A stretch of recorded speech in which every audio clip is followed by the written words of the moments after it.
आमचा पोपट झालेला आहे हे माहिती असून सुद्धा लाज नसल्यासारखे आम्ही त्या ठिकाणी निघालेलो आहेत. म्हणजे कोणत्या लेवलचा कॉन्फिडन्स असेल आमच्यामध्ये. तर ते ठिकाण कोणते आहे हे पाहण्यासाठी व्हिडिओ शेवटपर्यंत नक्की पहा.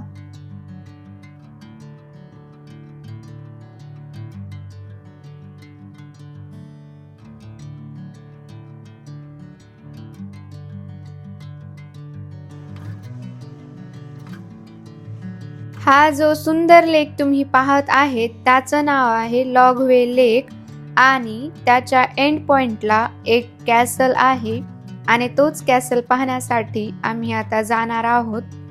ही आहे शटल बस आणि ही बस आम्हाला कॅसलकडे घेऊन जाणार आहे. हा आहे मॅप इथल्या रूट्सचा.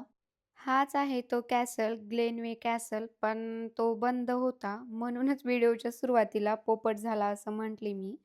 आता काय करायचे म्हणून मी तिथेच उभी होती. तेवढ्यात एक चिमणी आली, तुरू उड्या मारत इकडे तिकडे अशी फिरत होती जशी की किल्ल्याच्या मॅनेजमेंटचा सगळा ताबा हिच्याच हातात आहे.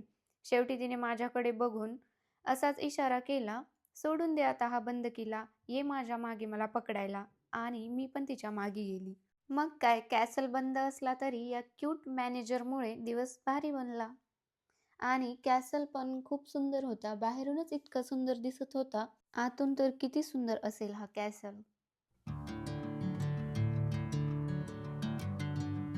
इथे काही शोपीस ठेवलेले होते.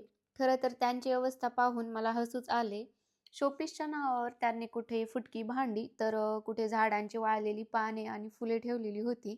खरंच वेस्टर्न कल्चरमधील त्या वस्तूंना पाहून विचार आला की जुन्या गोष्टींचे महत्त्व आणि शोपीस या शब्दाचा खरा अर्थ काय असतो हे शिकायचे असेल तर आमच्या भारतात या. आपल्याकडे इतिहास आणि कलेचा असा वारसा लाभला आहे ज्याची सर जगात कशालाच येऊ शकत नाही. या कॅसलचा मला आवडलेला सर्वात सुंदर पार्ट हा आहे जो की लेकचा पूर्ण व्ह्यू आहे आणि हा कॅसल पासून थोडंसं खाली आहे. तर खूप सुंदर व्ह्यू आहे आणि हे राईट साईडला, याच्या राईट साईडला एक बोट आहे आणि त्या बोटमधूनच इथली लोक अगोदरच्या काळामध्ये ट्रॅव्हल करत असावीत. हा जो ॲरो तुम्हाला दिसत आहे तिथून त्याच्या आत बोट आहे. मी त्याचा व्हिडिओ घेऊ शकले नाही कारण ते क्लिअरली नव्हतं दिसत व्हिडिओमध्ये.